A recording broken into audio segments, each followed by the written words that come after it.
foreign policy career that lasted for decades. He met President Xi Jinping in China just 4 months ago.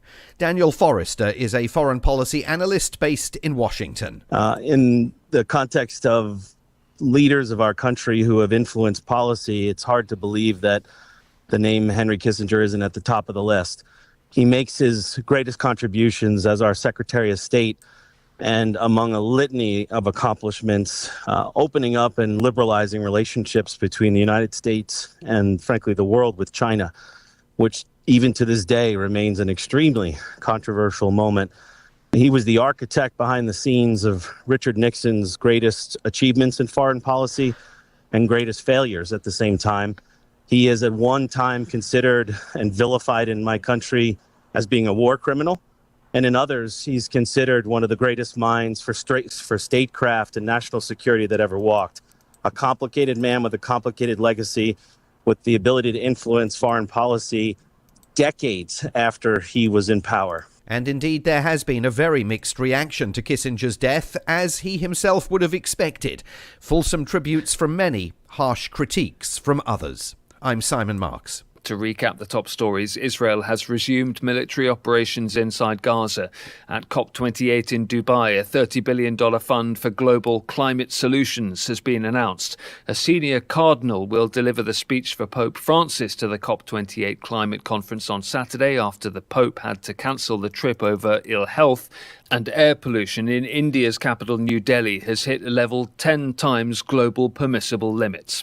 That's the latest feature story news. Ollie Barrett reporting. Don't forget, you can listen online too at kchw.org.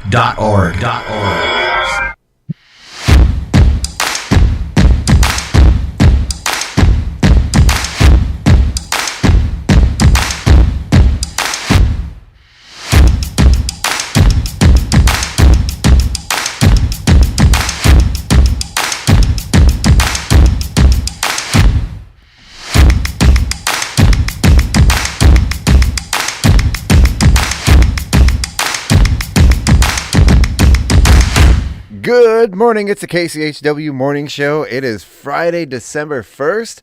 We're here with myself, Chuck Ritchie, Scott Allen, and Jet Timmons. Yay! Hey.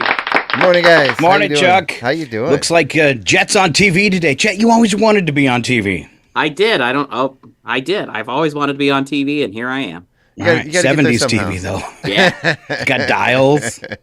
See the little dials? Better late than never.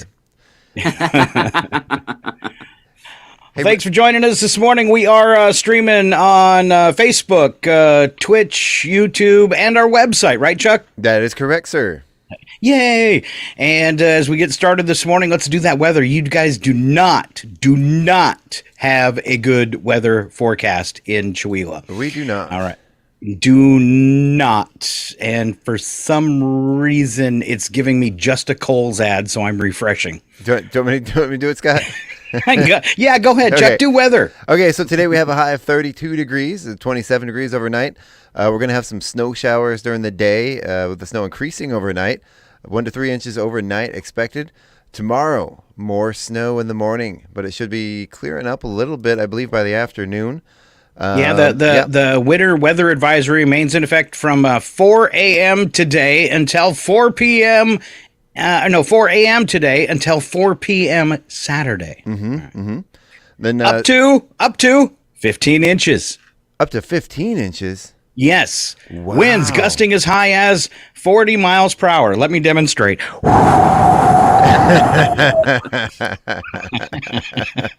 And that's just not me full of hot air. Okay. Well, it looks like we're canceling our trip to Spokane this evening. You should probably cancel it. Yeah, That's what I'm I think we're going to cancel that. Right. Go ahead. Keep going. Oh, I think that's really all I had. It said areas affected: North Idaho Panhandle, Coeur d'Alene area, Washington and the Idaho Palouse, Spokane area, Northeast Washington, Okanagan Highlands, and the Camas Prairie. It's covering everything. Travel is going to be difficult. Hazardous conditions will impact from Friday morning and evening commutes. Saturday, there could be patchy blowing snow across areas south and west of Spokane. Is it snowing right now, Chuck? It wasn't when I came to work this morning, no. But I don't know. That was about half an hour ago. I'm not sure if it is or not anymore. All right. But tomorrow, guess what? Or Sunday, guess what happens? What? That's going to be mixed with rain. Yeah. Gonna get messy if you get that 15 inches. Yeah, it's going to be up about 36 degrees for the high on Sunday. Then Monday, more rain mixed with snow, with 38 for the high, 36 for the low. Then Tuesday, look at the high here. Do you see this? 46 degrees for the high. It's going to hit almost 50 degrees on Tuesday. And raining. Then Well, rain for people on, who don't like to travel in it, that's good news, right? Yeah. And then rain on Wednesday, rain and snow on Thursday, and then back to snow on Friday. Wow. It's just what a mess. It's going to be so awful. I feel like it doesn't even just snow in the winter anymore. It's always that mix Yeah. of frozen rain, and I hate that. Yeah. I hate that frozen rain. I'm coming to the tropics where you are, Scott, over in Maine. Yeah, it's so tropical. It is nice and bright and sunny. It's just It is. a little frigid outside. And all of our snow is gone, so Yeah. Wow. rub it in. There's a few drifts in the shade, but All right, let's do some breakfast for those kids, and then we'll try to get into something a little more positive than the weather. Yeah. Breakfast, that was yesterday. I'm sorry, December hasn't been posted yet, so I can't do breakfast and lunch. No, it hasn't. Hey, Sorry, kids, you're kids. going to have some breakfast, and then you're going to have some lunch. Yep, we got you all clued in. That's everything you need to know. Open your mouth, put it in. Eat it. Well, don't they normally on Fridays they have hot dogs or hamburgers, right? Isn't that the normal Friday? Yeah, typical Friday fare is what I yeah. call it. Where you Yeah. get some fries and you get like a chicken sandwich or a hamburger or a hot dog, sometimes two. Were you guys ever able, did you get in tight with a lunch lady where you could ask for extra? No. Actually in elementary school, I would volunteer because they had like the kids to help volunteer, and I would get like an extra piece of cake, or like an extra banana. That did me well later in life, didn't it? Yeah, it did, but you're doing okay now, buddy. we had these big chocolate chip cookies that they would serve, and I mean like about yay big, and they weren't even fully cooked. They were still sort of raw and molten in the middle when you'd buy them. Oh, that's You the could best buy way. them for like a $1 or something, and they were so popular that there's now and it was my high school lunch ladies made these. It was their invention, but they got so popular that there's a whole chain based on those kind of cookies now called Crumble. Oh yeah. Yeah, if you've ever heard of Crumble cookies, those were inspired by my lunch ladies in high school. Wow. There's one in Wow. Spokane, I think. It's a Isn't big it? drama Yeah. because the people that started the franchise, everybody's like, well, you stole those cookies and didn't pay for the recipe or pay for the idea. So Well, I mean, slightly underbaked cookies are the best anyway, so there's that. Yeah. yeah, doesn't take a rocket scientist. I did when we got into high school. We had Taco Bell in our cafeteria. It was not. What? Yeah, we had a corner of the cafeteria that was Taco Bell. We had the like the low income lunch line, where they had the tickets, and then on the other corner we had Taco Bell, and then we had a Subway cart that was in the hallway on the way to the cafeteria. Okay. Yeah. So you're talking about like a literal Taco Bell, like a mall stand? Yeah, pretty much. They had their sign up, and it was over in the corner, like in the lunchroom. There was the lunchroom, and then like the cafeteria or like the food service area where they opened up the roll up door, and then like off in the corner there was like this little makeshift Taco Bell sign. They only had like 3 things, but it was Taco Bell. Wow. All right. Yeah. And what did the lunch staff always say to Chuck? Put that cookie down now! Every day. Every day. Every day. Oh, man. All right, let's get into our openers for this morning. Let's go clockwise. Chuck, are you comfortable doing the thing I put together? It's words I couldn't find in the Bible. I sure am, Scott. Okay. So these are words not found in the Bible. Number 10 is perky. Yep. Yeah. Number 9, fudgelicious. Can't see why it shouldn't be, though. And then the rootin' tootin' story of Job.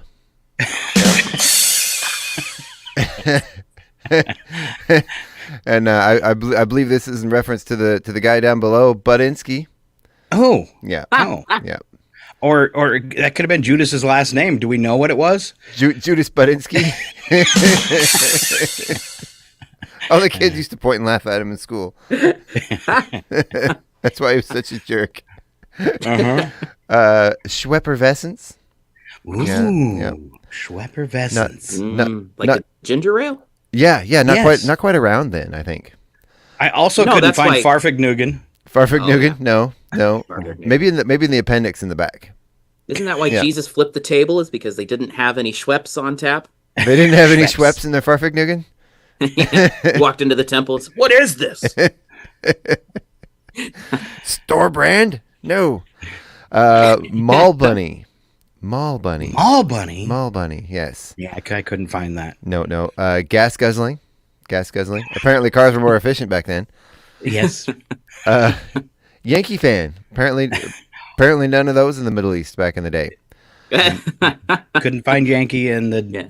Bible anywhere. Old the Abraham was a Red Sox fan anyway. The next one, not so much a word as a sound effect. Boing.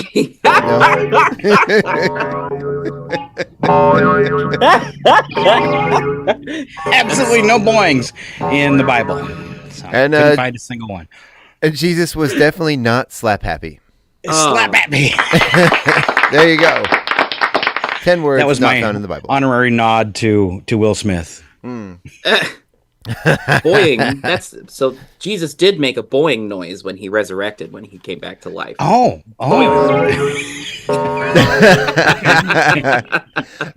And It's behold, not funny. boing. That's so not funny. All right, it's here like- comes Jet Timmons with the top 10 least popular fairy tales. Oh, I've read a couple of these. Number 10 is the gingerbread man chews off his own leg to get out of a bear trap. Bizarre. Delicious. Next is Geraldo and Gretel. That's Geraldo. Geraldo. Well, why Geraldo. it got a G on it? Then, You see- Scott? That's exactly what I thought when I wrote it. But back that's in how the you day- spell his name. All right. The ugly duckling who had liposuction and cheek implants. Oh, A new unpopular fairy tale. Yeah, new meaning to duck face. Yes. that was the Kardashian remix. Yeah. Can they read? The Children- little old lady who lived children's stories? in a smelly old boot. Oh, The big Ooh. dragon with intestinal distress. I love that fairy tale. that one's a good one. Mike Tyson beats up the little people. Hey. Mike, you gotta stop that now. Stop Yosemite dwarf, yeah. stop going around punching all the people, Mike. Yosemite dwarf. I only got 2 feet. Scrappy, the very contagious monkey. But I do believe that one was turned into a movie. I think that one was turned into a pandemic. Uh-huh. The next one is the old president trips. I wrote that one myself. Ah, Yeah. good job, Scott. That's more like a The Grimm's little fairy engine tale. that occasionally couldn't.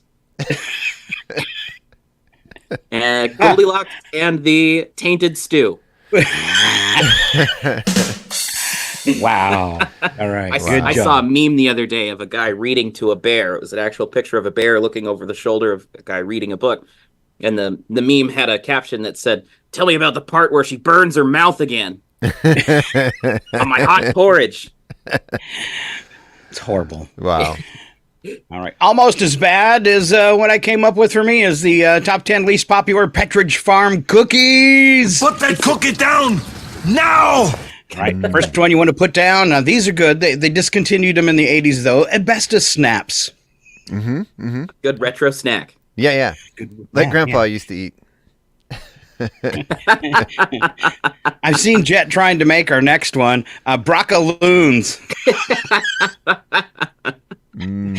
Is there ever been a broccoli flavored cookie? It's. There might be somewhere. I hate getting all the little stuff stuck in my teeth. Broccoloons. Yeah, it's All right, broccoli, raisins, and butter. Oh, ew. All right. Another least popular Petridge Farm cookie, tainted oyster dainties. That was in the Goldilocks' stew. Yes. As well as some gravel sandies. Mmm. Cinnamon shards. I think I have some of those in the cabinet. My mom used to make her own holiday candy on, and I've talked about this before. I'm sorry if somebody's heard it before, but she'd use a cookie sheet, and she'd make she'd pour the liquid she was making the candy with. She was really fond of making like anise candy and cinnamon candies and stuff. But she'd fill up the slight layer of liquid, and then she'd cook it in the oven. And then she'd get it out. She'd drop the cookie pan on the top of the stove, and it would all shatter. And it looked like glass. And I mean, they were literally, I would play with them because they were like swords of glass that you could suck on. Very, very dangerous. I called them shards of candy. And stab your sister with. Say what? And stab your sister with. Yes. Let's see. Used to eat these all the time. Cholesterol chubbies. Still one of my favorites. Now with less good cholesterol. Yeah. Spackle swirlies. Oh, no.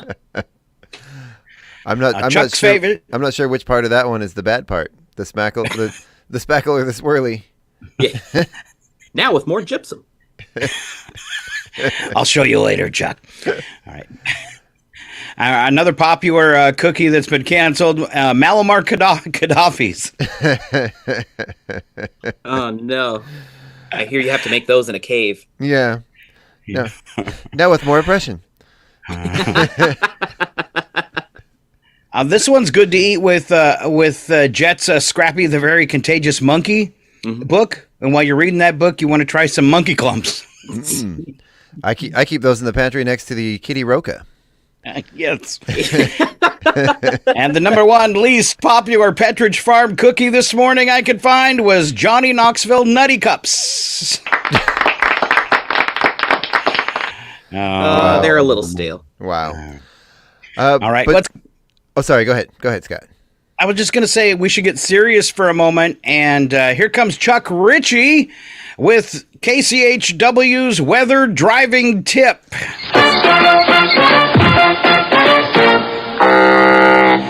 That's right. So, we got some bad weather coming, everybody. I want everybody to be prepared. So I put together a couple driving tips for you guys. So if you never drive on snow, just pretend you're taking Grandma to church. There's a platter of biscuits, 2 gallons of sweet tea, and glass jars in the back seat. She's wearing a new dress and holding a crock pot full of gravy. Now drive. Go.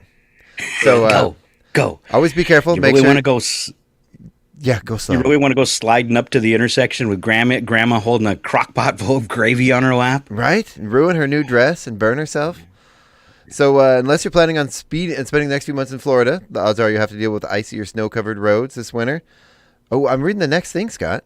But that's fine. Keep going. It's all in one. Yeah, so these are some, this is results of a survey about just how little people do know about winter driving. It amazes me every winter around here because, we have winter every year. How many people have apparently never driven in the weather conditions before? Nearly half of those people surveyed don't know the gas tank should be at least half full in order to continue providing heat in case of an emergency. Yeah. Yeah. That's I had to use that once where I had such a bad snowstorm that the snow was literally coming over the hood of my car, and I hit a slight incline, and I just couldn't go any further, and was trapped right there on the road. Wow. I test drove a Subaru like that one year in like 4 feet of snow, and I felt like Bugs Bunny. It was fantastic. So 38% didn't know that driving while using cruise control, even in clear conditions, is dangerous. Can be. Don't use your cruise control during the winter, people, unless the roads are dry and clean. Yeah. Or when it's raining. Don't use it. No. Anytime you need to be on top of things in bad weather conditions, your cruise control is the antithesis of caution driving. 24% didn't know to turn the wheel in the direction of a skid. Good to know. I've been told that my whole life. I still don't know what it means, but I'm pretty good at controlling myself in a skid. Though not true, 37% of people with 4 and all-wheel drive vehicles think they are less likely to have an accident. You are bound to the rules of ice and the condition of your tires, so more so than the number of tires that are moving. Mm-hmm. Yeah. Yeah. I tell people this all the time. One of my first cars was an old 90s muscle car. It was a Firebird. And I lived in the middle of nowhere on a 3-mile dirt road that we had to plow ourselves. And when I bought the car, everybody was like, "Oh, wait until winter. You're going to hate that car." It was fine. I put some really nice tires on it. It was a great way to learn how to drive in the snow. It's more about your tires and how you drive than it is what you're driving. One of the best cars I've ever had in the snow was a 90s Ford Festiva. You know, they kind of look like a pregnant roller skate. but the tires on those things were so narrow. They were like maybe 5-inch wide tires, and you get the studded ones during the winter, and they're like ice skates with grippy, and you just kind of go wherever you want. They were great, especially on the ice. Yeah. Ooh, I'm looking it up right now. 1993 Ford Festiva. That would be fun in the snow. I think that was about the year, like 93, 94. Oh yeah. Yeah. Yep. Is that why you love your Prius so much? I like little cars, you know. They're like, for years, one of my dream cars was one of those like MG midgets, you know, the little British MG cars. They're like a 2-seater. Yeah. I like a small car, Chuck. I like a small fuel efficient car. You need a full on clown car now. Yes, please. I think just for a highlight, someday you should go into downtown Chihuahua and pack as many people into your Prius as you can, and then pull up in front of one of the restaurants and just start unloading one person after another out of your Prius. That's a good idea. You'd be surprised. It's like a TARDIS in there. It's bigger on the inside. Yeah. You could do it as like a radio promotion. See how many people you could. Is the lady in. Sorry. It's a radio promotion. What? Yeah. You could use it as a radio promotion. See how many people you could fit in Chuck's Prius. Yeah. Ooh. Yeah. Get some of those magnetic door signs. Put it on the Prius. Drive around town. Yeah, exactly. You and 12 friends can fit in the back of this Prius. You win something. All right. Every time we talk about Chuck's Prius, I have to play that recording of him at the garage. Is the lady who owns the Prius here? Oh, well, your wife's car is totaled. Sorry. We were, however, able to save your purse. You know, I gotta say though, the back seat, you can fold the back seats down, and it's big enough for 2 people to sleep comfortably with completely stretched out without even scrunching up at all. Yeah. Wow. He lies. That's the nice thing about small cars now is they have those hatchbacks, and you have all that room there. Well, it kind of goes along with the whole subculture of like van dwelling and tiny home living. There's a whole subculture of people that live full time in their Priuses, and there's even beyond that, the tiny house people that actually have modified their Priuses to run their entire house. The batteries on those things are capable of running the power for an entire house. Wow. Yeah. Wow. If you modify them correctly. But if the two of you are sleeping in a Prius, you're gonna do some feet flirting.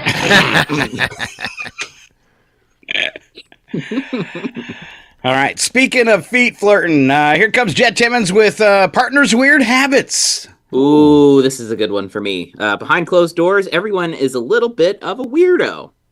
What's the weird? Thank you. What's the weirdest thing your partner does? One respondent said, bites his toenails.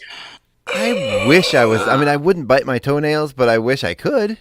Yeah. You know? I was going to say a little bit of a yogi, apparently. Yeah.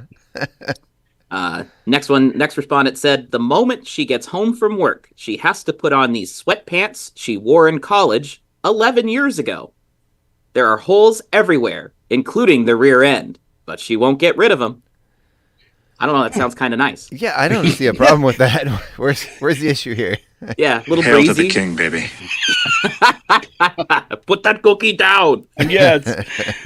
The next respondent said, my boyfriend will not sleep without his fan. And this is not a small rinky-dink fan. It's a big, old fan. All metal and loud. I have dealt with this no matter what the weather, blowing directly on us. If that's not love, I don't know what is. Wow. Next respondent, short but sweet. She eats hair.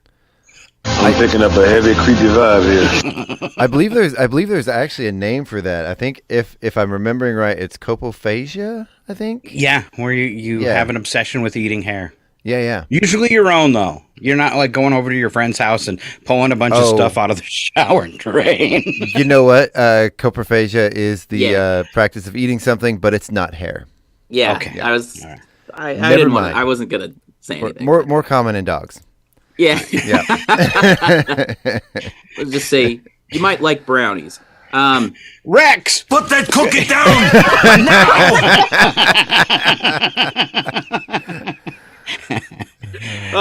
Fido.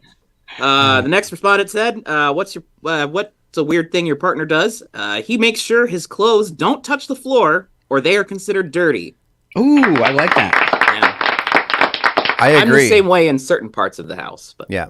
I have 4 dogs. I mean, that is a hard and fast rule in my house. Yeah. Couch blanket gets knocked off the couch on the floor. Got to go in the wash. It's straight done. in the washer. Yep. So you guys don't have Chuck, you don't have a 5-second rule? Again, it depends on the part of the house. Yeah. and considering the dogs or the back door is between, they have to go through the laundry room and then the kitchen to get to the living room. The kitchen is a no safe zone. Like there's no 5-second rule in the kitchen. Yeah. All right. Yeah. All right. No way. All right. Nope. Finally, last but not least, she said he washes his socks and underwear in the shower while showering. They're all gonna laugh at you!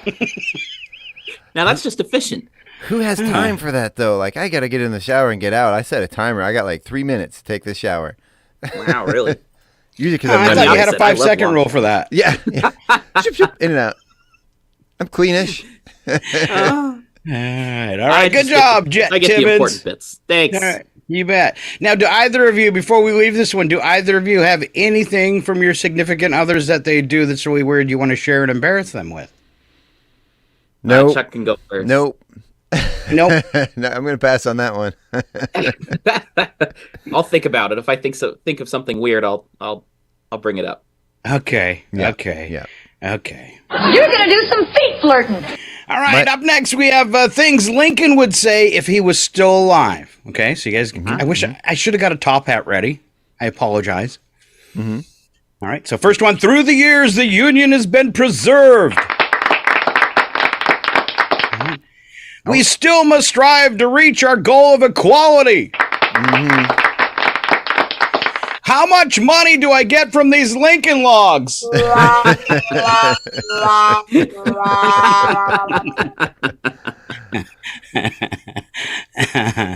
Next is, I really like the taste of menthol cigarettes. Apparently Lincoln liked to yell. He did. Didn't you read about it? I wish we had audio of some of our early presidents so we could imitate them. Yes. Yeah.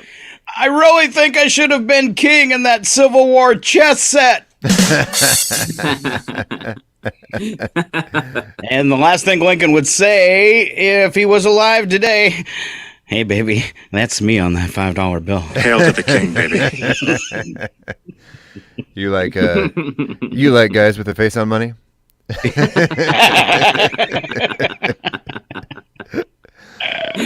I wonder, do you think you'd be proud of the United States today? Do you think you'd be like, wow, okay, we really accomplished our goal and really set up something amazing? I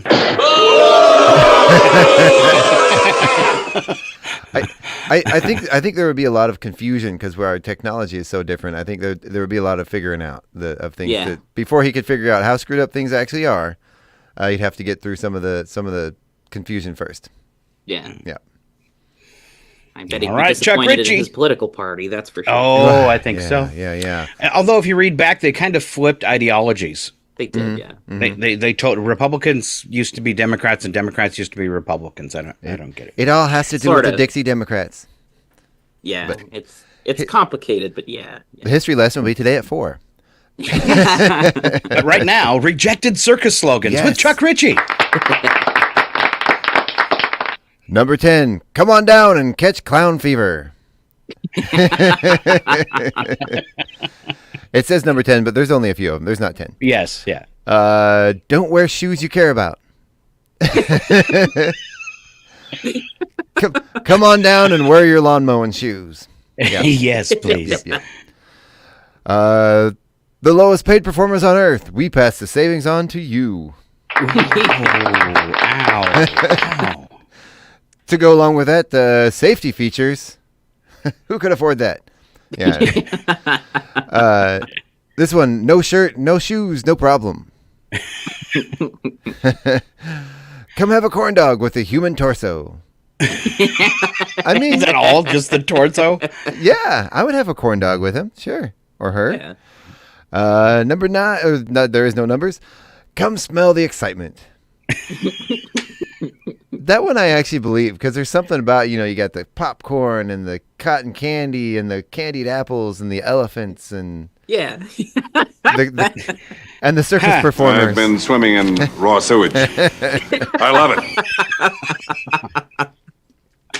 I'm trying to think Smell of the excitement. Nothing trying like to think this. of what clown fever looks like. You just wake up one day and you've got a pale face. Your nose is starting to swell. I believe there's red spots involved.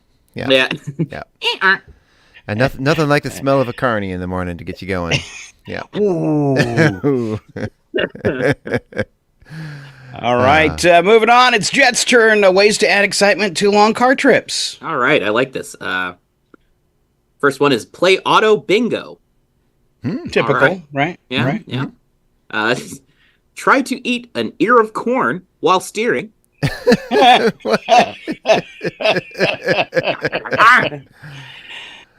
Play connect the dots with things on your dash. Okay. Yeah. Dots caught clown fever.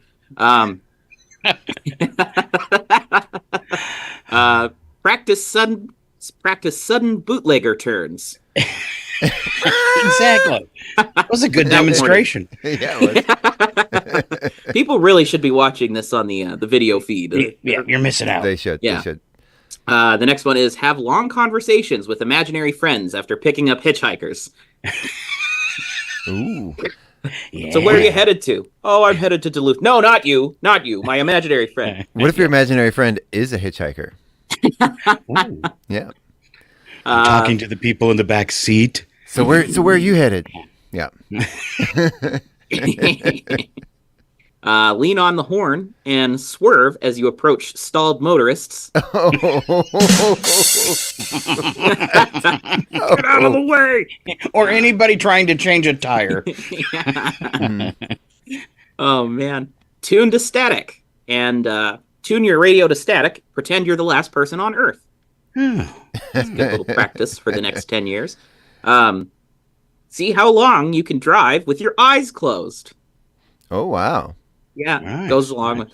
So if you do the lean on the horn and swerve towards stalled motorists and close your eyes, it's a bonus. Yeah. Yeah. Get your passenger to scream wildly to wave at him. Get out of the way. Get out of the way! It's a team effort. Finally, last but not least, I like this one the most. Talk the guy behind the counter at Starbucks into leaving his family and joining you on your road trip.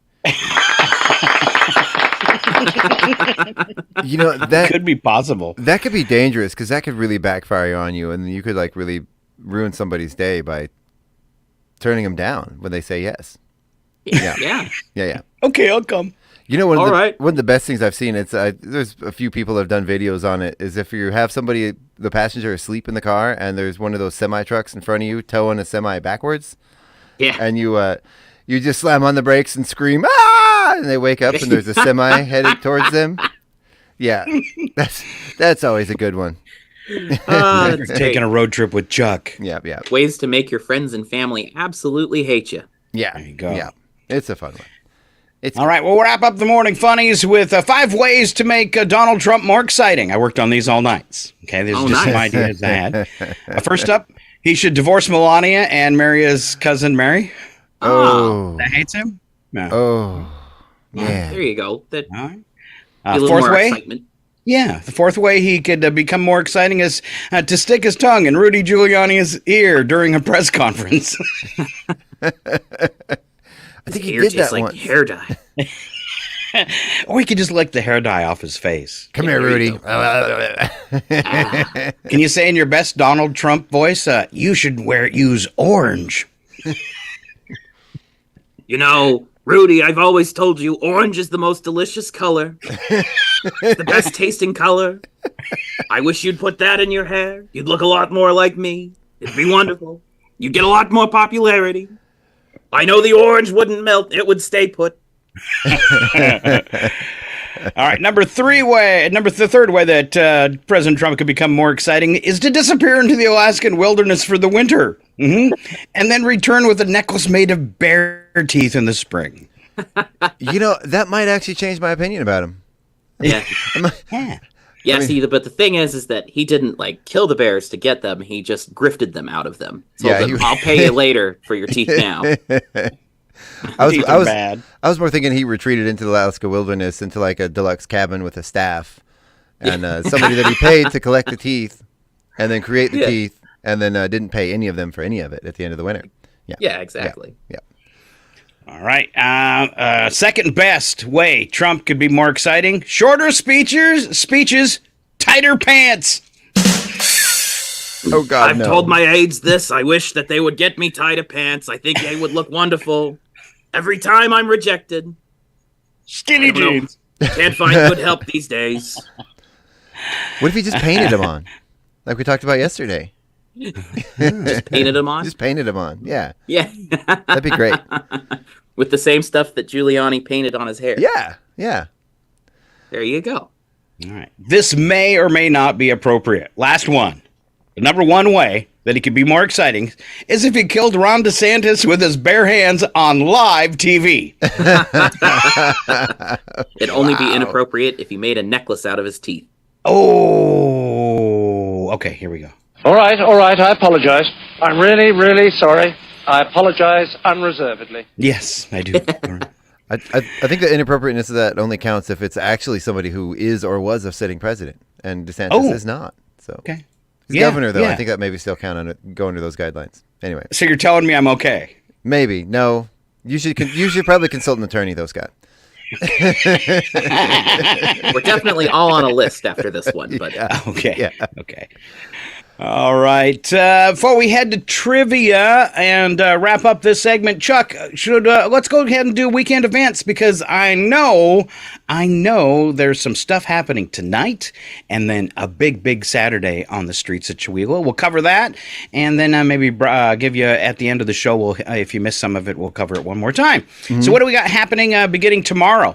Oh my goodness, it's so much stuff. So we have Pancakes with Santa. That's at Guest Elementary from 8 a.m. to 2 p.m. or to 10 a.m. Sorry, I almost said 2 p.m. 10 a.m. 8 a.m. to 10 a.m. Pancakes with and Santa. You're talking Saturday, right? Yes, this is Saturday morning. All right, let's back up for just a second then because I think you missed something important. Isn't it the community Christmas tree lighting tonight? It is tonight. Well, you said Saturday, so I skipped ahead, Scott. I was going to go back to it. I think I said tonight. Oh, okay. Well, it's early, Scott. Yeah, the Christmas tree lighting, that is today from 4 to 6 p.m. The tree lighting will happen promptly at 6 p.m. There's going to be vendors there. There's going to be hot beverages, fire burgers. I don't know. Have we seen fire burgers since pre-COVID? Yeah, they've been out a couple times. Have they? Okay. Yeah. Okay. I don't eat beef anymore, but I might be tempted tonight. What'd you say? I said I don't eat beef anymore, but I might be tempted to change that tonight. It's not a philosophical thing. It's a internal thing. Go ahead and run. Run home and cry to mama. Yeah, there's gonna be carolers and a tractor trailer ride through the streets. Mr. and Mrs. Claus will be there to silently judge you.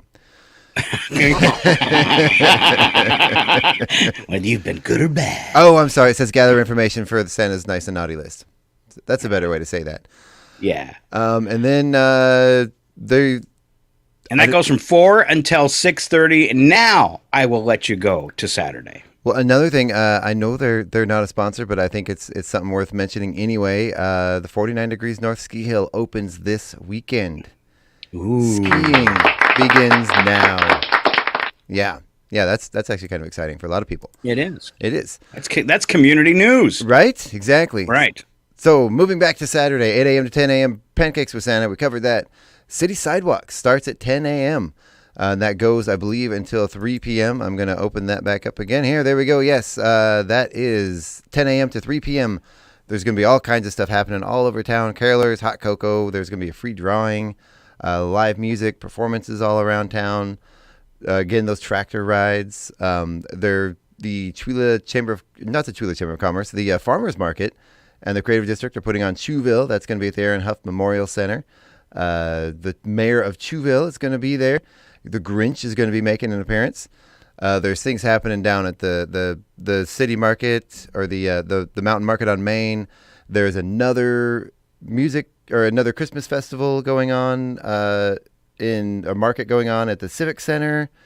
There is the Rusty Putter is having a special Christmas meal, or not a Christmas meal, but a holiday meal to go along with City Sidewalks, getting in on the action, as well as their year-end. They're getting rid of all the stuff from the Pro Shop, closing down for the year.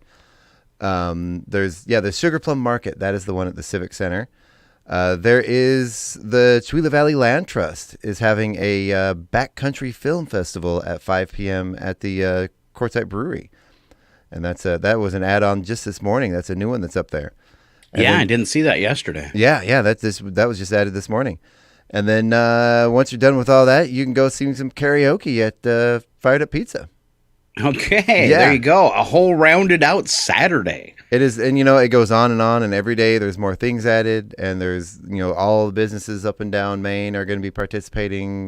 Not even just Main, all the businesses on Main, all the way down the highway. There's really too much to list. There's so much going on tomorrow. It's going to be quite the busy day. All right, so basically it starts at 4:00 in the park tonight and continues all day Saturday around town. It just it's our holiday festival time. Yeah, it's going to be a big one. A nice kickoff to the holiday season. We're definitely going to have the weather for it. All right. Let's see. Don't forget too. You had Melissa Silvio on the radio on Wednesday. Yes, we did. Talking about getting their fundraiser for the Little White Schoolhouse in Valley. Mm-hmm. They're trying to raise funds for a new roof, and you can go to on Facebook Little White Schoolhouse and get all the details and a link there to their fundraising page, which is through GoFundMe. Just go Facebook.com Little White Schoolhouse and you can support them. Once they finish the roof, they're going to be doing some, I guess it's basically a complete restoration of the building. They'll finish the inside, and then they're going to open it as a museum and a small art gallery for the Valley community. So get out and support that. I really love what they've done there, what they're doing with this. I love old buildings anyway, and they've really put a lot of work and effort into this. And the video from Wednesday is available on our Facebook page. And she gave a lot of his backstory and history on that building and its history for the community and the school, and it's really neat stuff. They've worked hard to save the building. They had to go through some things where they had to move it and stuff. So it's been an ongoing process and a chance to help them finish it up if you got some extra funds this holiday season, right? Yeah, exactly. Right. Those are really getting popular. There's one of those out here. A couple that I know, a married couple, restored. It's the Little Red Schoolhouse. Anybody that wants to check it out on Facebook, it's the Little Red Schoolhouse of Lowell, Maine. But those little schoolhouses are getting restored. It's really neat. Well, and I think it's cool because we went through a period, I would say probably through the 80s, through the 90s, 70s, where a lot of these buildings, people would look at them and be, oh, that's old. We're going to tear it down and build something new. And this day and age, I think people are really respecting, not just the history of buildings, but a lot of that stuff was built better than we build stuff today. Yeah, and that's another thing is people are really respecting those traditional building, the methods of building those old buildings with hand tools and classic traditional methods. That's what I was looking for. We had a fun project right here in the radio station. We can get into this a little bit later, but our Christmas play, Christmas Carol, that's going to be on the air on the December 15th. We had the acting troupe come in here last night, and there were a bunch of these old, like from the 50s, these old really neat folding chairs up in the attic here in the radio station, and we had the whole troupe come in yesterday. We're cleaning them up, we're restoring them and putting them back into use, and they're these really neat old vintage folding chairs. Getting them cleaned up. Are you talking about the red ones? Yeah, very cool. They're getting I think those came from they were used in an old, I think it was when Gina used to be in the radio station building. They were part of like the arts and crafts chairs and stuff, and they're really kind of cool. And I'd seen them set up there for 10 years now, and I was hoping somebody could find a cool use for them. So that's awesome. Yeah, we're restoring them, cleaning them up, and getting them functional again. So we'll have those for extra stuff when we need extra seating. Cool. That's awesome. All right, shout out There's to so our much buddy good stuff up Lynn there, Husby checking in online. Says we're too funny this morning. Good work. Well, we better keep it going then. We're going to roll out trivia. And Jet, if you can click on your microphone icon and go into settings, boost your mic a little bit so I can hear you a little bit better as you shout out answers for trivia. The following program is closed captioned for the thinking impaired. It's my buddies, Jet and Chuck. I want to ask you a bunch of questions. I want to have them answered immediately. You should qualify all this first, okay? Who dares enter the sacred and awesome presence of the everlasting know-it-all? Huh? I do. I do, Scott. You do? I enter. How dare you? And then you're supposed to go, how dare you? How dare you? How dare you dare me? All right. I'm going to stop. First trivia question. It's a Christmas version as we start off. What holiday decorations were first used in 1895? Pomegranates. No, sir. No. Is it a vegetable? It is not a vegetable. Okay. Is it popcorn? Well, that's still a vegetable. Nope. It is. You're right. And no. I'm right. It's a vegetable, but I'm wrong that it's the first thing that was used. Correct. Okay. Do not try to confuse me. What holiday decorations first used in 1895? 1895. Ornaments? No, sir. Candles. Tinsel? No, sir. Tinsel. It was the first time they used these. Christmas trees. Does that count as a vegetable? There seems to be no sign of intelligent life anywhere. You're way off. I say you're way off this time, son. And I'll end up with this one. Oh, no! We suck again! Christmas tree lights, you guys. Christmas tree lights. Well, that's what I meant by the candles, because they used to have the little clips that you'd clip on the end of the bows. We were looking for lights, not candles. Okay. But the Could you imagine an outdoor tree with candles? In 1890, huh? No, that's what. No, seriously, that's what they did. You can look it up. They had these little clips, and they were little candle holders. I covered it earlier this week in another trivia thing but when it was actually the first time lights were used, supposedly. Okay. All right. But you are right. They used candles for Christmas tree lights before that. Very dangerous. Lots of fires. Very dangerous. Lots of fires. Yeah. There still are, Christmas trees still light on fire all the time. And so using a candle just... Yeah. That's what I still hear a lot of people saying, I don't like these new LED lights. Well, they're a lot safer, and they don't get hot. So yeah. It's true. I do wish they wouldn't make them quite so bright, but I am with you. They are a lot safer. Yeah. I don't like the brightness. I don't like that blue hue either. Yeah. I think they put one in my new eye. An LED light? So I've got a new lens, right? And if I close my eyes, it's been freaking me out. And if I close my eyes and look at anything white, like the fridge or a wall, and I look at it with my eye that wasn't operated on, it's white. But when I look at it with the new lens, it's super bright white. Obvious difference, like everything's lit up with an LED light. It's kind of freaking me out. Wow. Or maybe you just need to lay off the psychedelics, Scott. Put that cookie down now! I'm not going to take advice from a floating head like you, Chuck. That's right. Hold on. Chicks cannot hold this smoke. That's what it is. And me either, apparently. All right, holiday song lyric quiz. Are you guys ready for this? I'm going to give you some lyrics of popular holiday tunes. You name the tunes. You can shout them out. All right, first one. As soon as you know it, shout it out. Let the Christmas spirit ring. Later, we'll have some pumpkin pie, and we'll do some caroling. Yay. It's right on the tip of my tongue. I just thought you were saying that's what we're going to do after trivia, Scott. You're doing it right now. Holiday song lyric quiz. Chuck, let the Christmas spirit ring. Later, we'll have some pumpkin pie, and we'll do some caroling. I'm drawing a blank on that one. Is it a classic Christmas song or a newer one? It is a classic Christmas song. I believe these will all be classic Christmas songs. Walking in a Winter Wonderland? Nope. Nope. Is this one just for Chuck, or can I guess? It's something about a tree. No, this is for both of you. Okay. Oh, Christmas tree? Rocking around the Christmas tree?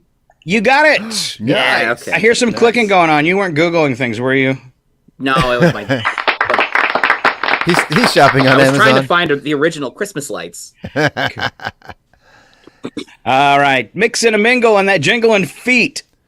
I know this one. I can't remember the name of the song. Mix and a mingle in the jingling feet. Rocking around the Christmas tree. We just did that one, Chuck. Oh. Hey, Jet, do you get the feeling Chuck's not paying attention? I've got the song going in my head. Where are we? Mix and a mingle and the jingling feet. Which Christmas song is that? I would have guessed Jingle Bells Rock? Yeah! Yes, That's in for two. All right, Chuck. Yes, sir. You got to get in there. Yes, sir. All right, ready? Ready. Where the treetops glisten and the children's listen to hear sleigh bells in the snow. Oh, I don't know. The snow. I know the songs. I just don't know the names of the songs. Yeah. Well, it doesn't get more simpler than this. Pick a color. White Christmas. There you go. Decorations of red on a green Christmas tree. Again, I have the song in my head. I can't think of the name of it. I don't know yet. I don't even Decorations of red on a green Christmas tree. It's clearly an Elvis song. Is this another color one? Because yeah, it is. Blue Pick a Christmas. color. Blue? Thank you. It's the only Elvis Christmas song I know. I don't even know the words. So. You can do it! My boss is a huge Elvis fan. She loves Elvis. She's got Elvis shirts, Elvis magnets. Every couple of years, she goes down to Graceland. She loves Elvis. Well, Scott, you know how much I've been dealing with Christmas music this week, and the fact that you don't know these is startling. No, the fact they're all jumbled together. They're just one big long Christmas song now. Oh, whatever. All right. Except Gene Jones' song. Hers is fantastic. We're gonna keep going. You guys are horrible at this, but I'm gonna keep going. All right. Yeah. Strings of streetlights, even stoplights, blink at bright red and green.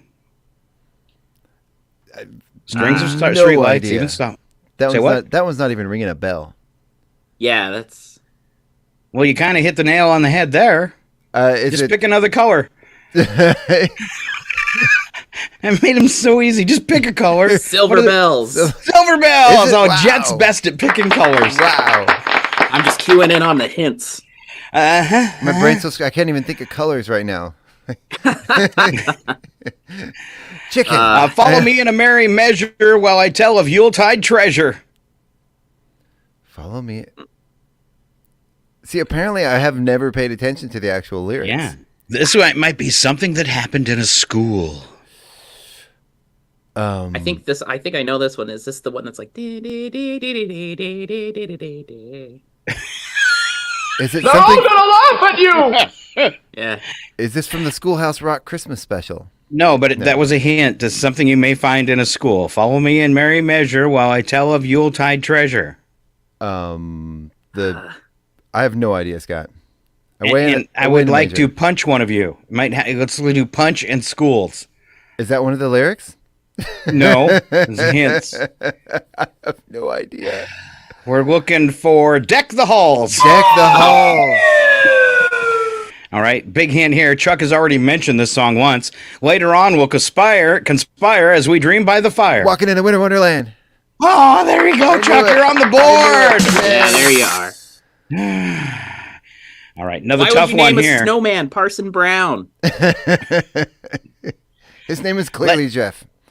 Yes. And then he's so judgy. He'll say, "Are you married?" Like, that's none of your business, Parson Snowman Brown. Does it even matter this day and age? No, we're in a domestic partnership. Thank you very much. Yeah, like I'm going to take a moral lecture from a snowman. You're only around for 2 months out of the year, buddy. Take a hike. Yeah. All right, here comes an easy one. They're going to build a toyland all around the Christmas tree. Did you say this was an easy one? I did. You can build a toyland all around a Christmas tree. Is it another? Okay, we'll skip that one. That was Santa Claus coming to town. Oh, okay. I still should have don't. had phone in for these, so you guys could have got help. Right? Yeah, phone a friend. Every mother's child is going to spy to see if her reindeer really know how to fly. I saw Grandma kissing. I saw Grandma kissing Santa Claus. Mama, is it Mama or Grandma? That was actually any second guesses. What was the lyric again? It's something you could eat, and every mother's child is going to spy to see if reindeers really know how to fly. Something about sugar plums. It's hot. It's something you can eat. Cocoa. Apple pie. There seems to be no sign of intelligent I don't life know. anywhere. Chestnuts roasting on an open fire, the Christmas song. Okay. All right. If you You've guys got don't... the two worst subjects for this one. I despise Christmas music. I worked retail for probably 5 years straight, and I despise Christmas music. When it comes on, I have to turn it off. That reminds me of a fundraiser idea I have for next Christmas season, Scott. We will play Christmas music 24/7, and we will sell blocks of time to play regular music. Ooh, so kind of backwards of the musical Christmas card. So people can buy the time, sponsor 3 block songs of regular music. The rest of the time, it'll be all Christmas. That's such a good idea. Yeah. I bet you we'll make more money. All right, this trivia question just for Chuck. Okay. A word used to describe Jet during the holidays. Bitter. Jolly. No, Jet disagrees with that one. A word we were looking for bah humbug. Yeah. All right. If you guys do not get this last one right, both of you in unison, screaming it out, I'm phoning in a bomb threat to the radio station. Wow. Okay? You got this? Okay. All right, you guys got it. You ready? Ready. Okay. Maybe they should have drank this morning. All right. An incriminating claws marks on her back. Grandma got run over by a reindeer. They almost got it together. Yeah. We did. All right, you guys. I started to say it. I didn't want to interrupt him. You guys are almost amazing. Sorry, Chuck. I just wanted to see the bomb threat, honestly. Yeah, right? So I found a vintage ad for the original Christmas tree lights. No danger from the lights on Christmas trees when Edison miniature lamps are used. No smoke, smell, or grease. Lamps can be either bought or rented at a low cost. Anyone can readily wire and put up the lamps if there is electrical current in the house. Our leaflet on Christmas tree lighting tells all about it. And then it has the name and everything, and it's got 2 pictures of Christmas trees, one lit with Edison lamps and one with candles, and the one with candles has flames coming out of it. Yeah, I was going to say, is engorged in flames. It is. It really is. And all the toys are on fire underneath it. But then the one with the Edison lights is all perfect and dainty. I wish I could share my screen. It's really good. I love that rudimentary crude lighting that you can do yourself with no training and put it on a dry Christmas tree in your living room. That's a great idea. And it's funny because it says anyone can readily wire and put up the lamps if there is electrical current in the house. Hey, or you have a Prius. Electricians had to come from somewhere.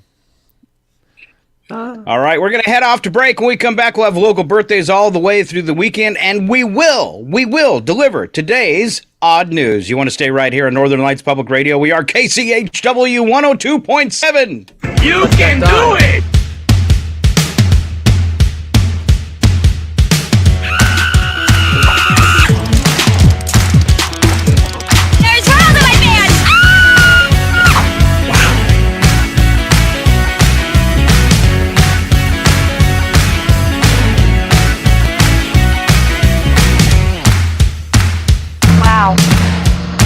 You are so cheap.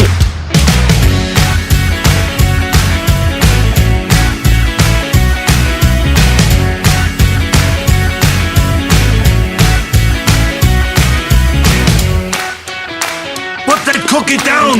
Now!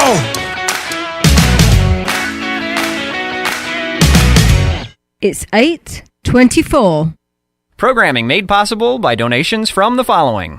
Fired Up Pizza. Fired Up Pizza, located at 206 East Main Avenue in downtown Chewelah, offers craft beverages and brick oven fired pizza, including a variety of sandwiches, salads, pasta, and homemade soups. Featuring weekly events such as bingo, karaoke, and live music. Fired Up Pizza also has space for your private event and offers both in-house and off-site catering services. Open daily at 11:30 a.m. for lunch and dinner. For more information, visit their Facebook page or contact Fired Up Pizza at 509-936-9121. Fired Up Pizza is a proud supporter of public radio in Stevens County. And by Chewelah Flooring. Chewelah Flooring at 214 East Clay in the 3rd Street Mall offers a wide variety of products including carpet, ceramic and porcelain tile, vinyl and laminate planks, and vinyl sheet flooring. Chewelah Flooring carries products for both commercial businesses and residential homes, including brands like National Flooring, Del Tile, Mannington, and Mohawk. They also offer blind repair.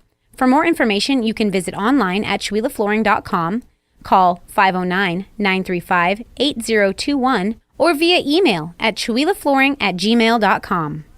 Chewelah Motel and RV Park. Chewelah Motel and RV Park, located at 301 South Park Street in Chewelah, offers 14 single or double rooms, each with a refrigerator and microwave, in-room coffee station, Wi-Fi, cable, and 58-inch screen television. 2 Airbnb options are available, both with full kitchens, coffee, and a 65-inch smart TV. They also feature 26 full hookup RV spots with 30-amp service. For reservations, they can be reached at 509-935-4763 or ChewelahMotelandRVPark.com. Chewelah Motel and RV Park, 301 South Park Street in Chewelah. Your KCHW morning show, made possible by a donation from God-Fearing Brothers Auto Center. God-Fearing Brothers specializes in auto services, including repair, maintenance, and detailing. They also stock a full selection of tires, make glass repairs, offer towing, and have an auto sales lot on the corner of Highway 395 and Main Street at the light. For more information, you can visit the Auto Service Center at 806 East Main in Chewelah. Find them online at godfearingbrothers.com or by phone at 509-935-6414. KCHW-FM thanks God-Fearing Brothers for supporting public radio in Stevens County. This is KCHW, Chewelah, 102.7 FM. You're listening to 102.7 KCHW, Chewelah. The Public News Service NOAA Newscast, December the 1st, 2023. I'm Mike Clifford.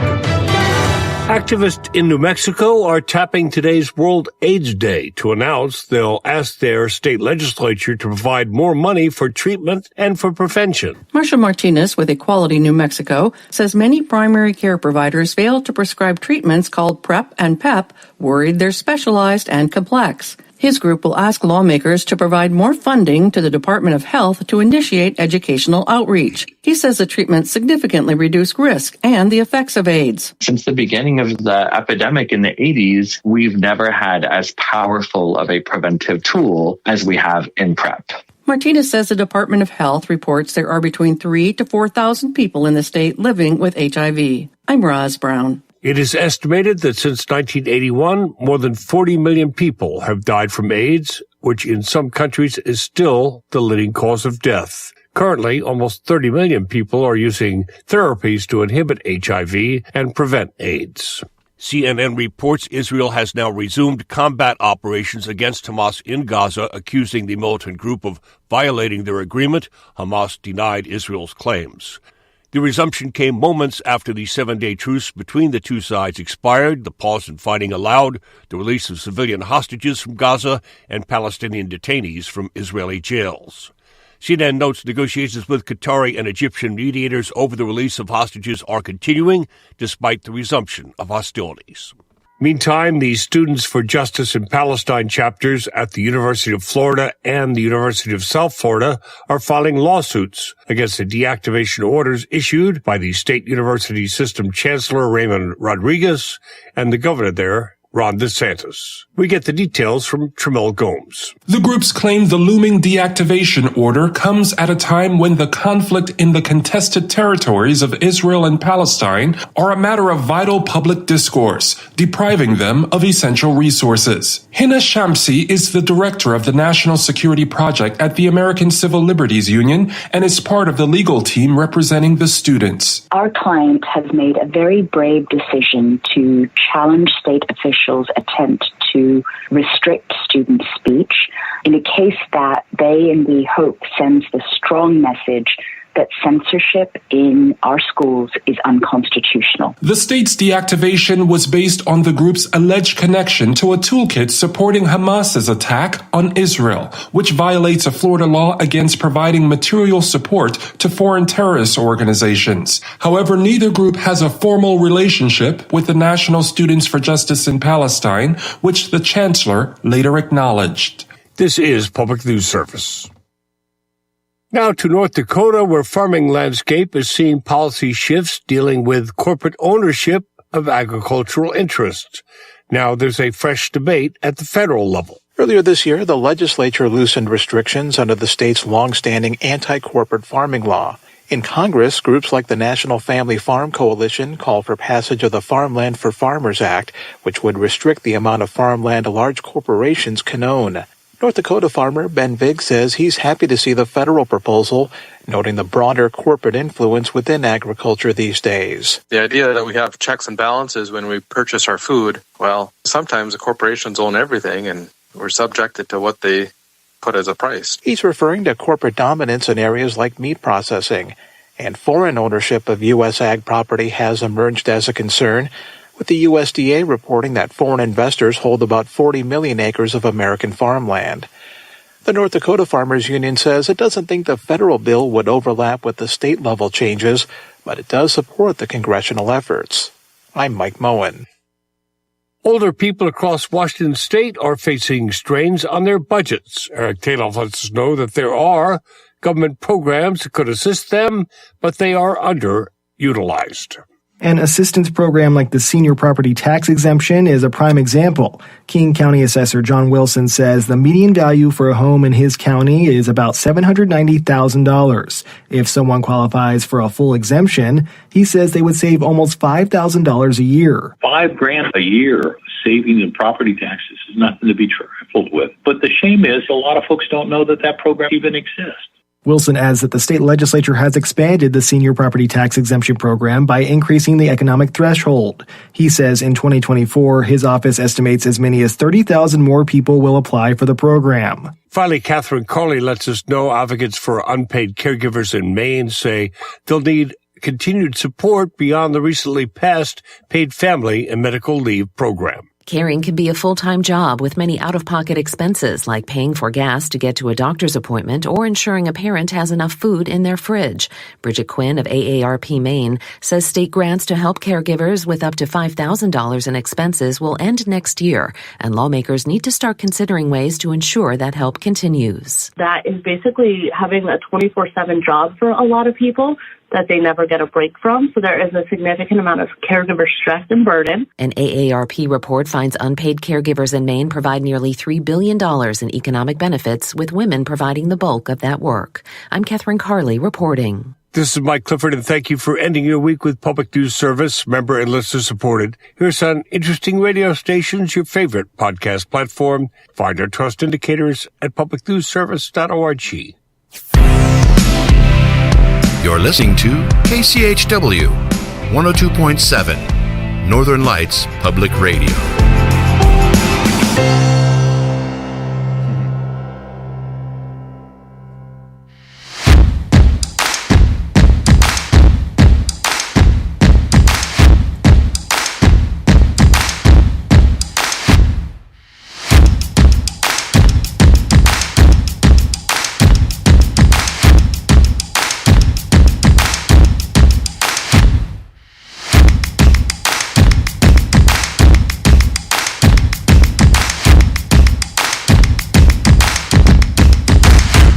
Welcome back to the KCHW Morning Show.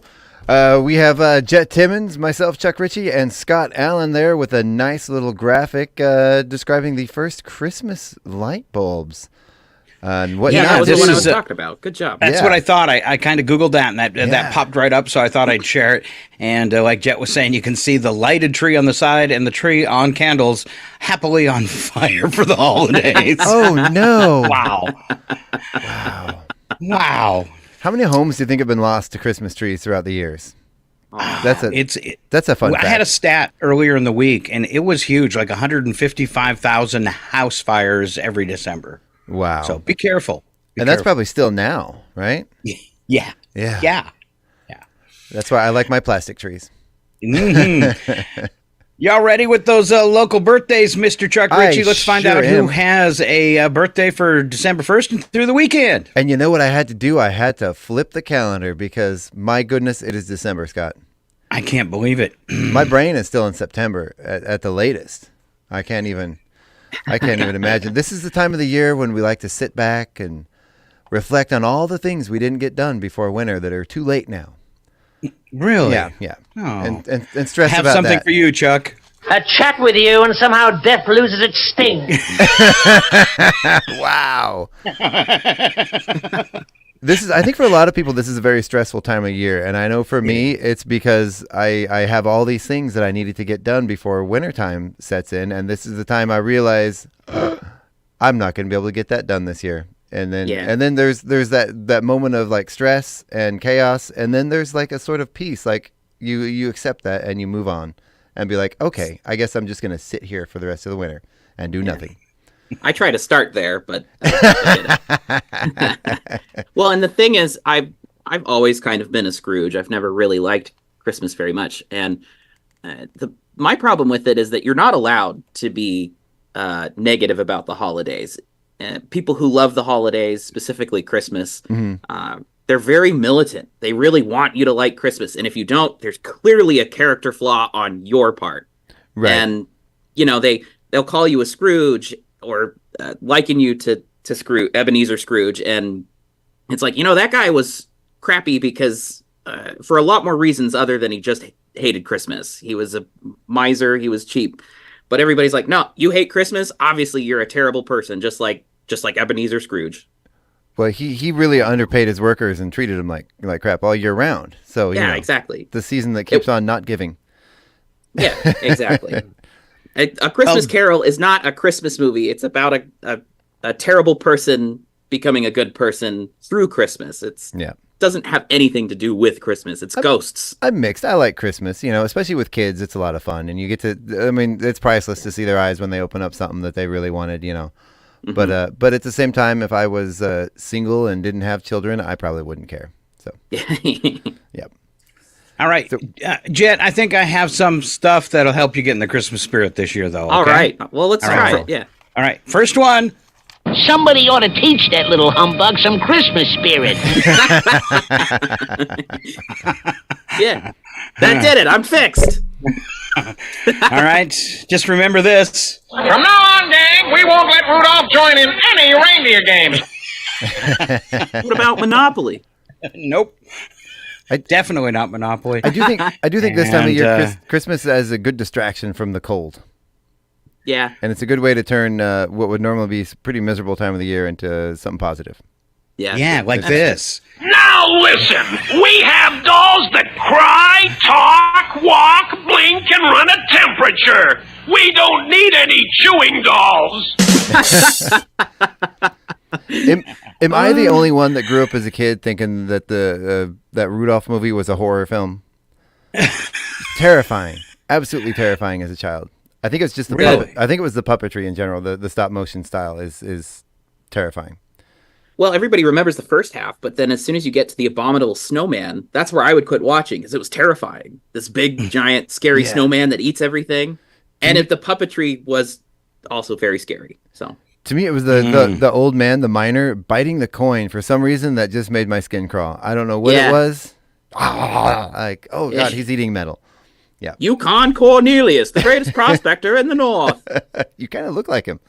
I've been told that I look like the one that's about Santa, his backstory. You're Mr. Fire. I I'm look Mr. like young Cold. No, not that guy. Thanks, Scott. I've been told I look like the young Santa from from the Saint Nick movie. Yeah. I get it. I see it. I think it's just the red beard. My favorite holidays were the years I spent as a cab driver. On this Christmas Eve, I just want to say, watch out for drunk drivers. And don't pick up anybody who might puke in your cab. Yeah. I will say if you ever want to see a great horror Christmas film, Rare Exports. I believe it's Swedish or from Finland or something. It's a foreign film, but it's a horror film about Christmas. About how I believe, if I remember correctly, like Santa Claus or the concept of Santa Claus is like a creature that has been unearthed from ancient times. Krampus and released. But this one's actually like Santa Claus. It's great, but it's well done. It's not like cheesy. It's actually a really well done horror movie. Nice. I found some statistics on home fires from Christmas trees, if you guys wanted to hear. Okay. Yeah. So the National Fire Protection Association, they responded to an estimate that an average of 160 home structure fires occur per year that involve the ignition of Christmas trees. Fires cause an annual average of 2 civilian deaths, 11 civilian injuries, and $12 million in direct property damage, all from Christmas tree fires. Wow. That's actually weirdly not as much as I thought. The 12 million in damage, I mean... Yeah, so that's average between 2016 to 2020, and LED lights have become a lot more popular, and there's a lot fewer real trees. I bet if you look further back, those numbers are huge. I mean, 12 million, that's just the flocking that Trump puts on his Christmas tree in his living room. Yeah. Well, and it's greasy from his little stubby fingers. So wow. His goes up extra. You guys have filled me with the Christmas spirit. All that finding out now that no Christmas is coming. They're just waking up. I know just what they'll do. Their mouths will hang open a minute or two. Then the Who's down in Whoville will all cry, boo-hoo. All right, can we move on to birthdays now? Yes, let's do some local birthdays. Now that was a good segue. Okay. So we have for today, we have Melanie Gray and Al Hadlock. It looks like Al Hadlock. And then tomorrow we have Keith and Donna Justice with an anniversary. Happy anniversary, you guys. Right. Then on Sunday, we have Brenda Gregerson with a birthday. Then moving on to Monday, we have Sherry Fraunfelter. Am I pronouncing that right? I think so. You are. Yeah. You are. Happy birthday, Sherry. Yeah. And then Joey Baker have birthdays on Monday. All right. So happy birthday and anniversary, everybody. Yes, you know them, you love them, see them around town, point and laugh, tell them we talked about them on the radio, and they can watch the video on YouTube. Yes. Pretty good. Yeah. One of these days I'm going to bring a Christmas lights. Yeah. Mm-hmm. One of these days I'm going to bring a magnifying glass into the studio because these writing on this calendar is so tiny. It's hard to read. All right, special events for today. Let's actually start off with the monthly events for December. Mm-hmm. It's Lifestyle Wellness Month. Mads Taiwan On for a Safety Holiday Ribbon Campaign, National Drunk and Drug Driving Prevention Month, National Sign Up for Summer Youth Camp Month, huh? All right, Safe Toys and Gifts Month, Universal Human Rights Month, Hi Neighbor Month, National Stress-Free Holiday Month. Jed just threw that out the window.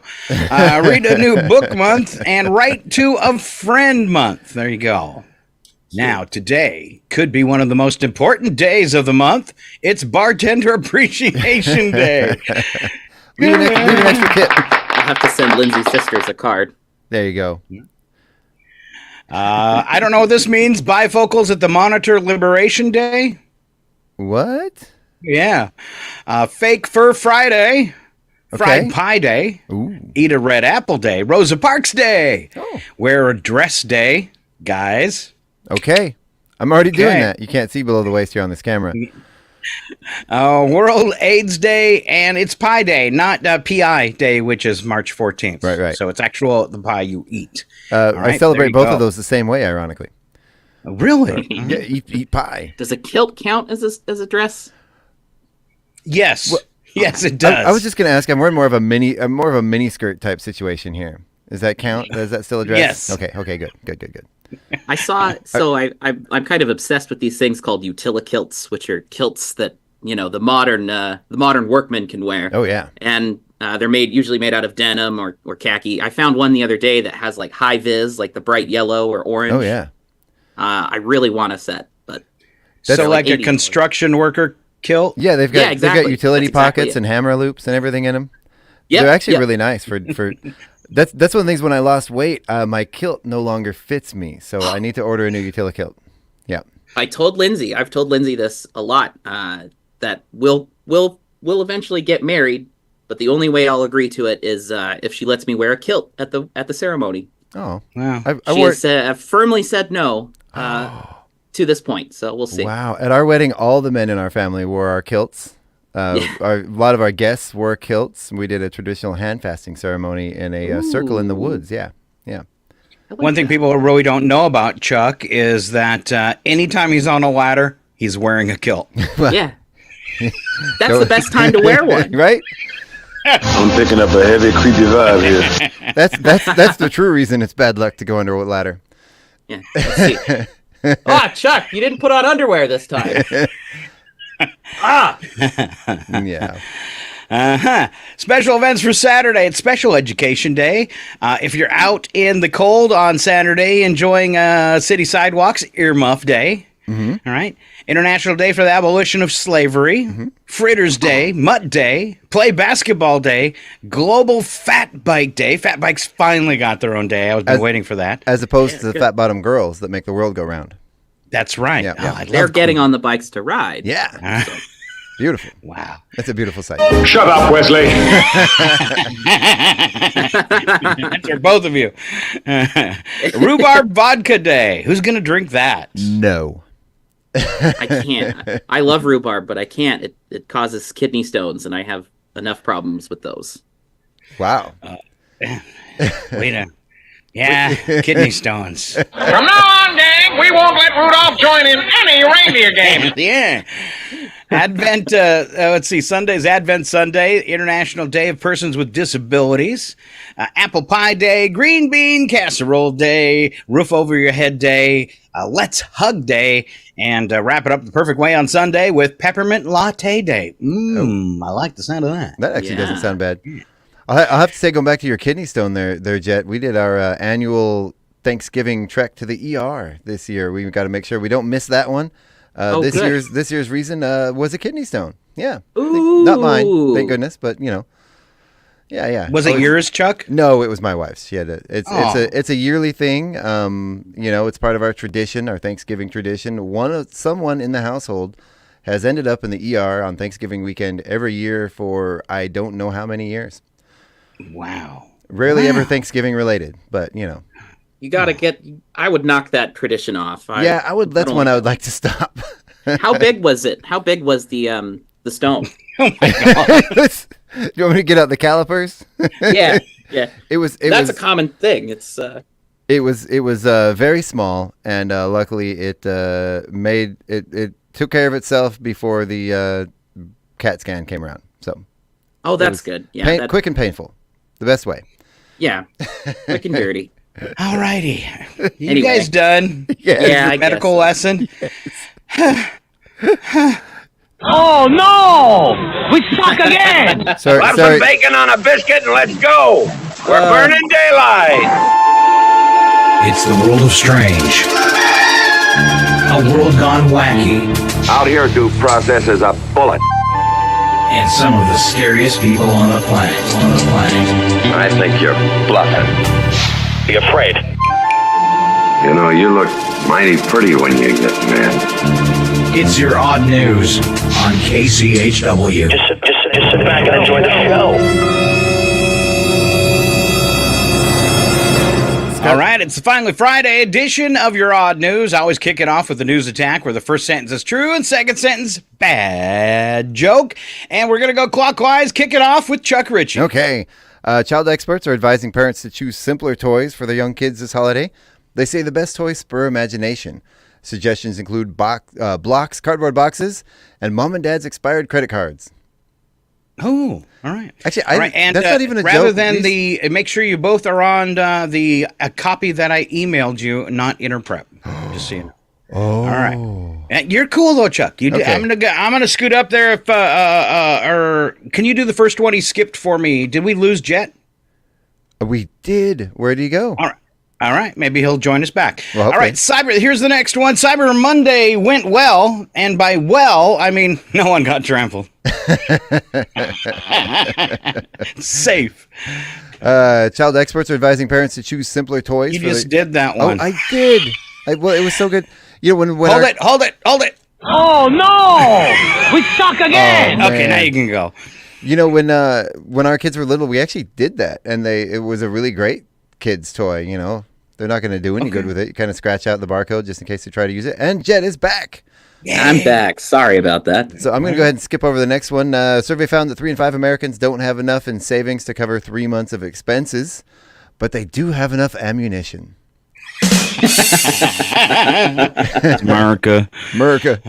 All right. If you're along with us, Jet, it's you. Oh, I'm not. You're going to have to give me a sec. All right. In a fit of road rage, an irate driver in Germany jumped out of her car, grabbed a jack, and began smashing a city bus. But you know what they say. If you smash a bus, another one comes along in 15 minutes. There's always another chance. That's right. Chuck. A study shows that regular, moderate exercise may help improve memory in older people and delay the onset of dementia. And if dementia does set in, you'll still fit into your old guy pants. Yay. Yeah. Love my old guy pants. All right. You have to be old to wear Jet. old guy pants. All right. Well, you want to take a vacation where you'll forget about the office? According to a survey of 740 people, 2/3 worried more about work if they sunbathed rather than going on a skiing trip. Probably because skiers are more worried about running into trees than replying to an email. That's right. Dictionary.com's word of the year has finally been announced. And once again, chalupa coma was not chosen. Oh man. Keep Every year. For that. But I believe last year's word was meat sweats. The meat sweats. Yeah. Which are the same as my old guy pants. Yeah, right. Oh, good. Study says that by sticking to a diet that includes 10 servings of fruits and vegetables, you can add as much as 4.5 years to your life, most of which will be spent in the bathroom. It's true. But and also on the negative side, go ahead. And on the negative side, you have to spend 4.5 years of your life eating fruits and vegetables. No, I like fruits and veggies. Yeah, I know. Those are I do too. Scott's the only one here that's a real vegetable hater. Eat your veggies, I prefer to take them in pill form. Yeah. You know, my wife, she doesn't allow broccoli in the house. So if I go to like a party or something and somebody has the snack tray set out and they have like the veggie tray with the broccoli, I will eat that entire tray of broccoli. Yeah. Just because you can't have it at home, huh? Yeah, and dipped in ranch. Ooh, it's like candy to me. I love it. That is, man. I love it. Lindsay and I are big broccoli fans too. Scott is not. That's his earlier joke about broccoli. Me making broccoli broccoloons. That's why the broccoloons. The broccoloons. New cookie. I'm gonna have to make a batch of those up for you. Please don't. There you go. Move on to wacky but true. We don't add anything to these stories but a movie or a television show sound effect. And I'll kick it off in Germany, where police were called to a hardware store after the alarm went off, but they found nothing wrong. Then, shortly after, they were called to the same address again. This time, man trapped in the business's chimney. Oh. What are you doing up there? You're not Santa Claus. Yes. Get out of the chimney, you silly guy. I think this is his daughter. Firemen came and broke through the chimney top, expecting them to pull out a dead cat or a bird. And instead, they pulled out my father. So happens that today I'm a chimney sweep.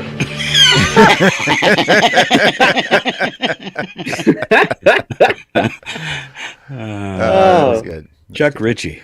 In Brazil, 2 men stole a TV from a home. It was as they were preparing for their getaway that they made the discovery that the TV was too big to fit in their car.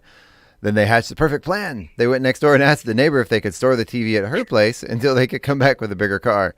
In the meantime, the homeowner returned and called police, who arrested the men when they returned for said TV. Here's their excuse.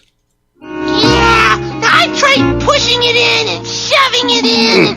It just won't go in my mouse hole. Oatmeal.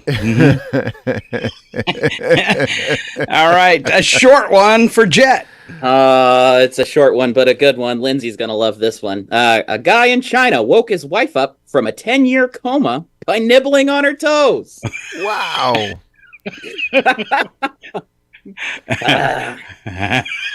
gonna do some feet flirting. Wasn't that the premise of Tell Sleeping this Beauty? little piggy had roast beef. The scary thing is Jet telling us how he can't wait to share this with my daughter. Wow. Wow. Gonna give her Jet. a demonstration. Wow. Do not put her in a coma first. No. I believe that was the premise of Sleeping Beauty, and that was how she knew he was his true love. Yeah, in the original Grimm's fairy tales, that's how Prince Charming wakes her up. Well, she's asleep. She's not going to mind. Right. That is kind of how the original story goes, but we won't go there. It goes a little further than that. Hospital Paris, which made a public appeal for donations for a study, quickly suspended the project after being inundated by donors hoping to make an easy $50 on the study. Doctor leading the study said things got out of control. Originally, donors were sought using posters at the hospital medical schools, but some idiot took a picture of one and it spread rapidly on social media, and donations and a request to be in the study and make $50 came flooding in. For the study, doctors were looking for donations of human feces. I've been swimming in raw sewage. I love it. What were they going to do with it? It doesn't say, and I don't want to know. Study it. Don't guess. Decorate their Christmas trees. Oh. They're all gonna laugh at you. You know, All right, we're back to Chuck Ritchie. I do a lot of things for $50. I don't know if pooping in a box is one of them. No, I don't think so. Sorry. Yeah, in this market, I'd need at least 100. Right, exactly. 75. Consider it. Recession, everything's increased. The price of everything. Come on. Everything. $75 and a gift certificate to Taco Bell. There you go. Yeah. I'm in. Wow. I'll have more for you after I use the gift certificate. Free chalupa with every purchase. Hey, shut up. Scott is not going to invite us back. It's like corralling two children with ADHD. It's kind of like, herding cats. Yeah. When it comes to giving awful gifts, nobody does it better than a man. According to a survey by jeweler Blue Nile, 33% of women say their man is guilty of giving them a gift that is far off the mark, and 32% say their guy has presented them with a present that was more appropriate for him. Ooh. Was it like the time I bought my wife an electric lawnmower for Christmas? Yes. No. That's a bad one. Exactly. That's a bad one. It does get worse. 51% of the women say their man's gifts are wrong, and at least 25% of the time, and 11% give bad presents, or always or almost always. Some of the worst gifts cited by women include a gift certificate to a weight loss clinic. Oh, no. Whoa, hold on. Wow. You are so cheap. I spent a lot of money on that. A set of tickets to a Major League Baseball game, only the seats weren't together. Oh. Wow. A dress in a size 16 for a woman who wore a size 8. Oh, ow. Wow. I thought you could wear it with your sister. And there's no coming back from that one. No. Last one here, a brand new shiny bag full of vacuum cleaner bags. I really hate to have to say this, but it is the thought that counts. Yeah, and these are the results of a really cheap, crappy thought. Just for the record, I did not buy her an electric lawnmower. I bought that for myself. Yeah. Okay. Yep. I have a friend who bought his wife a gun for her birthday. That was not a good choice. Wow. Yeah. She used it immediately. Let me test this out. He even showed me. So we were downstairs. He was showing me his gun collection, and he shows me the one he bought for her. He goes, "Yeah, probably not the smartest thing to buy." So at least he knows. Good. All right, we're back to Jet. All right. Are we on the wacky but true here? Confrontation in the express checkout lane at a ShopRite in Howell, New Jersey, turned into a physical fight between two women. The skirmish broke out at 11:49 a.m. on November 21st, when a 43-year-old woman was challenged by a 45-year-old woman because she bought too many items to the express checkout. After the two exchanged words, they got into a fight that witnesses said included punches to the head, biting, spitting, and pulling hair. Store employees broke up the fight before officers arrived. Both women were charged. Ooh, wow. They forgot to mention the toe nibbling as well. Ooh. Chicks cannot hold their smoke. That's what it is. It's true. That was my sister on Black Friday. Good. Throwing elbows. Fighting.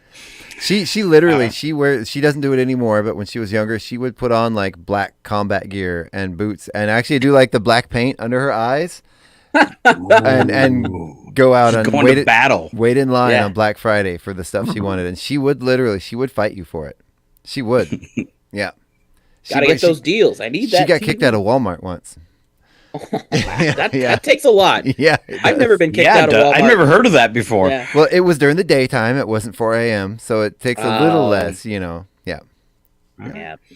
All right, nothing goes good with a Friday than a squirrel story, and here's some terrified children at a school in England as they were forced to evacuate the playground because of a crazy squirrel. Teacher had to herd the children back into safety of the building after an unusually aggressive gray squirrel disrupted afternoon playtime. Unusually aggressive. One member of the staff was scratched by the squirrel during the encounter. Since the incident, the squirrel has not been seen again. Another staff member had to go through this. There's squirrels in my pants! Yeah.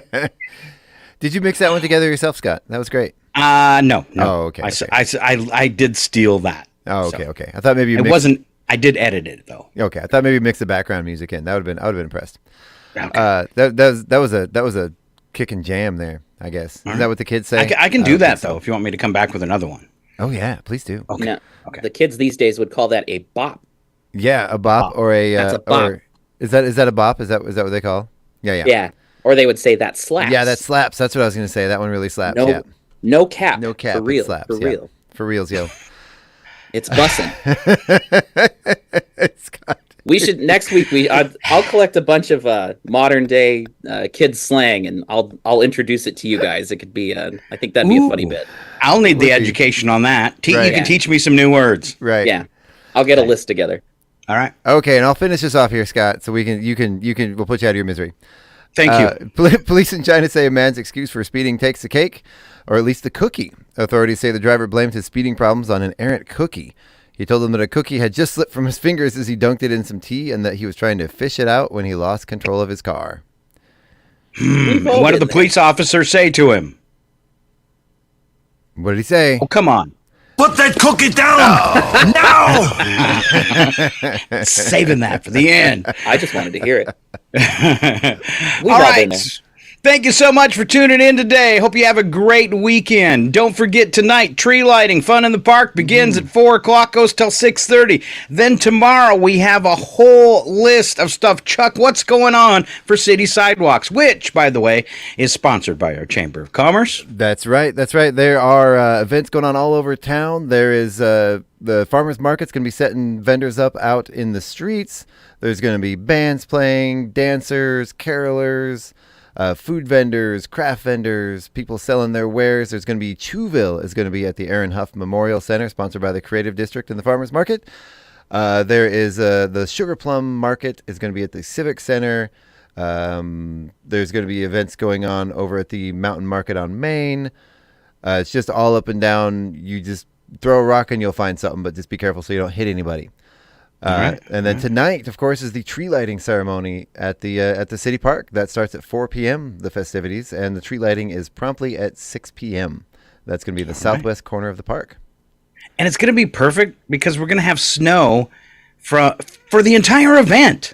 Right. From tonight, tonight through tomorrow on the streets. It's going to be beautiful. Get out and enjoy it. It is. And everybody be safe out there. Drive safe. Take all the precautions you can. The roads are not going to be good out there this weekend. So come on out to the city sidewalks, but only if you don't have to drive too far, I guess. Yeah. Remember, drive like your grandma's holding a crock of gravy. We already covered it. That's right. That's right. In her lap. In her lap, yeah. That's right. Yeah. All right. For Chuck Ritchie, Jet Timmons, and myself, Scott Allen, have a great weekend. It's KCHW 102.7 Northern Lights Public Radio.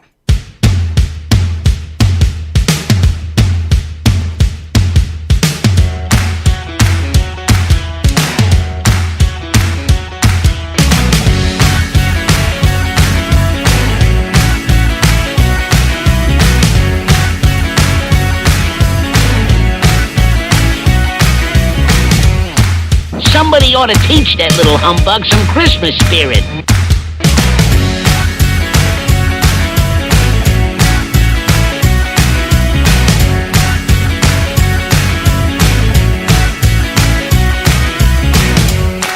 This concludes the broadcast from World Control.